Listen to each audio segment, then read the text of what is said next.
नमस्कार, स्वागत है आपका पब्लिक टाइम्स में और मैं हूं संध्या।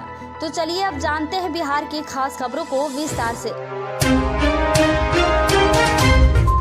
वैश्विक महामारी कोरोना के चलते ट्रेनों में भीड़ को कम करने के लिए रेलवे ने आरक्षित टिकट पर ही यात्रा करने का प्रावधान शुरू किया था।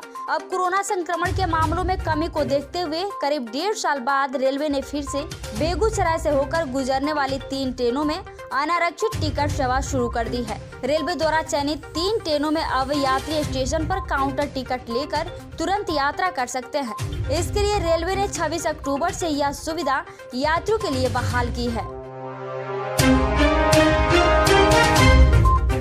सृजन घोटाले में अब तक 1 दर्जन से ज्यादा आरोपितों की 60 करोड़ से ज्यादा की अवैध संपत्ति जब्त की जा चुकी है। इनमें जयश्री ठाकुर के अलावा दिवंगत मनोरमा देवी के बेटे अमित कुमार, बहू रजनी प्रिया, विपिन शर्मा, कटिहार के तत्कालीन डीडीसी अरुण कुमार ठाकुर व उनकी पत्नी भारती ठाकुर, दीपक वर्मा, एमबी राजू, विपिन शर्मा, पीके घोष व अन्य की संपत्ति शामिल है। ईडी ने सृजन घोटाले के मुख्य अभियुक्त भागलपुर के तत्कालीन एडीएम जयश्री ठाकुर और उनके परिवार की 12.25 करोड़ से अधिक की अवैध संपत्ति को जब्त कर लिया है।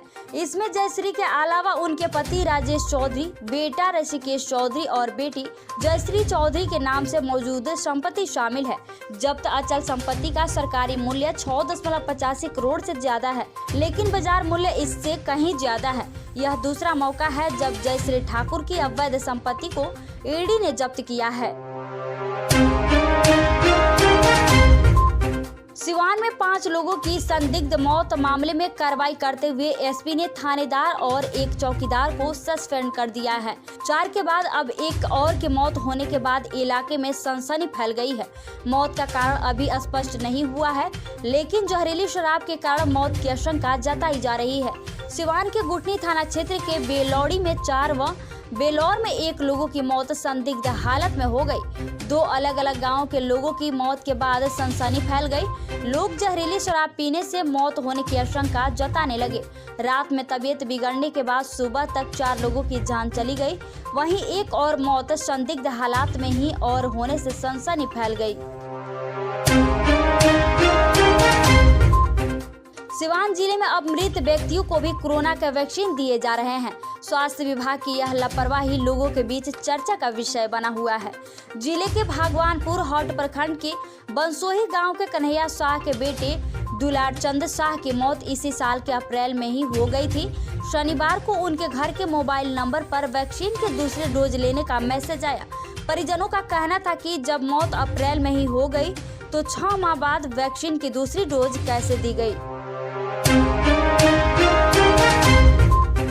सीतामढ़ी जिले का मेजरगंज प्रखंड नेपाल बॉर्डर से जुड़ा है। 3 नवंबर को मतदान है। महज 8 पंचायत वाला यह प्रखंड विकास के मामले में काफी पिछड़ा है। पंचायती राज व्यवस्था में पंचायत को खुशहाल एवं विकास को लेकर केंद्र व राज्य सरकार द्वारा कई योजनाएं चलाई जा रही है। विकास से फिर भी कोसों दूर है। कच्ची एवं जर्जर सड़क से आवागमन परेशानी का सबब है। कभी बाढ़ तो कभी सुखाड़ यहाँ की नियति है। फिर भी चुनाव के दिनों में आम आवाम का उत्साह चरम पर है।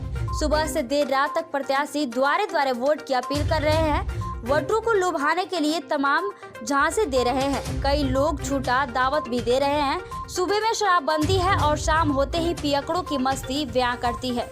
चुनावी फिंजा उनके लिए बहार बनकर आई है। सबसे ज्यादा लंबी प्रत्याशियों की कतार मुखिया एवं पंचायत समिति पद पर है। सबसे ज्यादा मलाईदार पद यही दोनों हैं।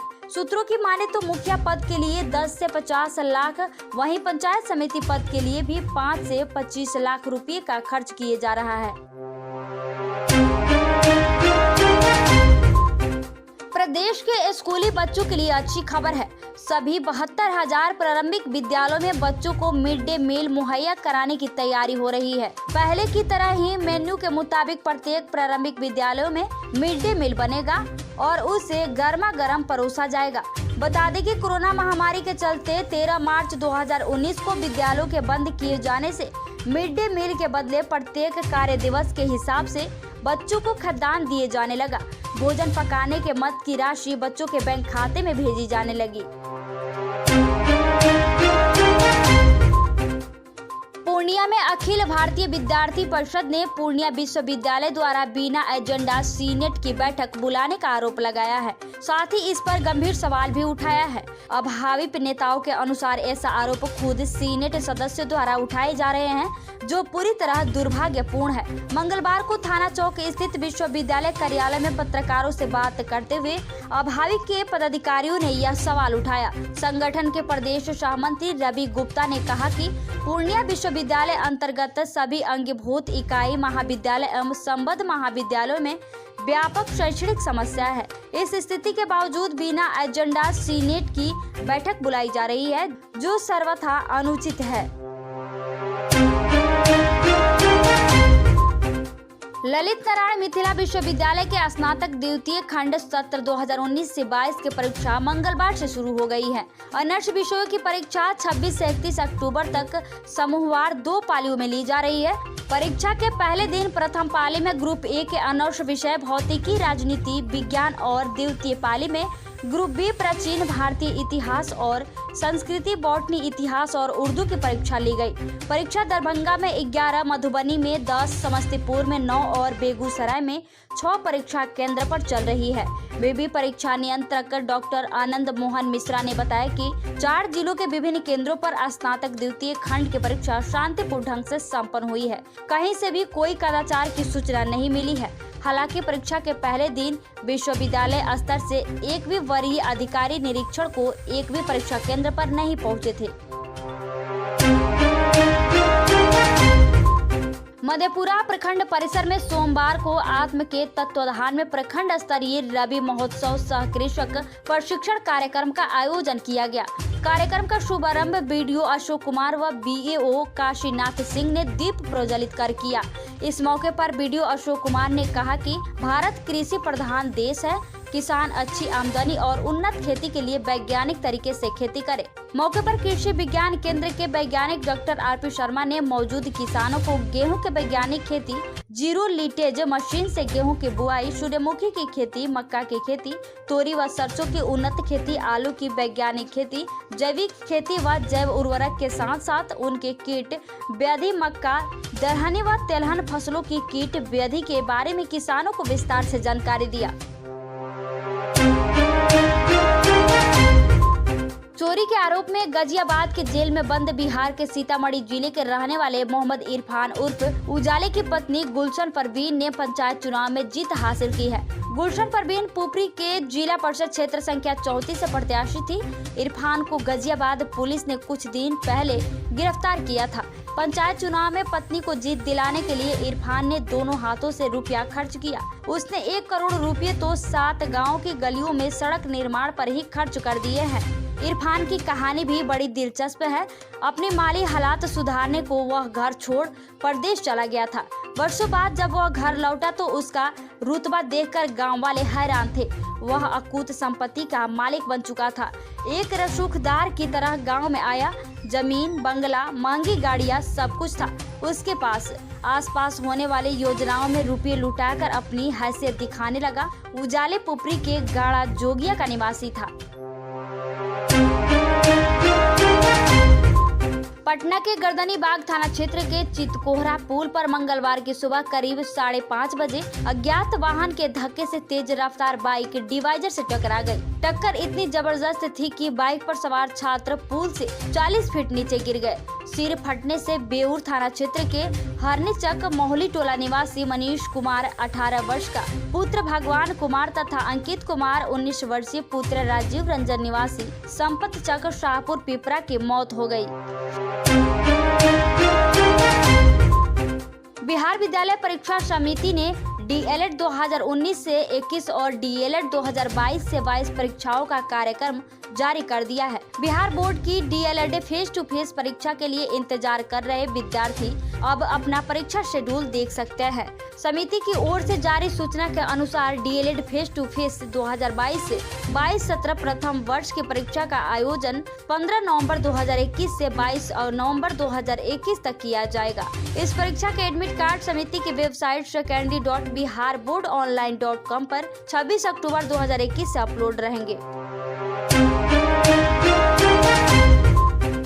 मुख्यमंत्री नीतीश नीतीश कुमार ने लगातार दूसरे दिन मुंगेर जिले के तारापुर विधानसभा क्षेत्र में जेडीयू सह एनडीए उम्मीदवार के पक्ष में चुनाव प्रचार किया।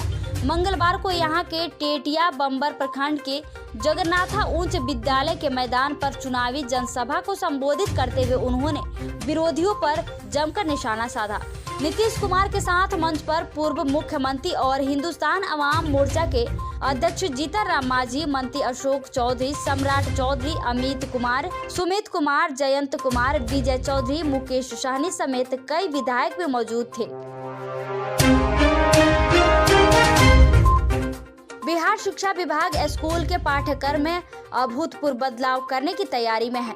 नई शिक्षा नीति के तहत ये बदलाव किए जाएंगे। कक्षा 1 से कक्षा 12 तक के पाठ्यक्रम में बदलाव करने की तैयारी चल रही है। स्कूली शिक्षा में बदलाव की इस प्रक्रिया को साल 2026 तक पूरा करने का लक्ष्य रखा गया है। पाठ्यक्रम में बदलाव के बाद किताबें भी पूरी तरह से बदल जाएंगी। इससे प्रदेश के लाखों छात्र छात्राएं प्रभावित होंगे। इसका उद्देश्य पाठ्यक्रम में अन्य बदलाव के साथ क्षेत्रीय भाषाओं को पाठ्यक्रम में समुचित जगह देना है। अररिया में बीते रविवार को नेपाल के काठमांडू में स्थित एक होटल से 11 अफगानी नागरिक को नेपाल केंद्रीय अनुसंधान ब्यूरो की टीम ने गिरफ्तार किया है। सबसे हैरान करने वाली बात यह है कि इनमें से 6 लोगों के पास से भारत के फर्जी आधार कार्ड मिले हैं।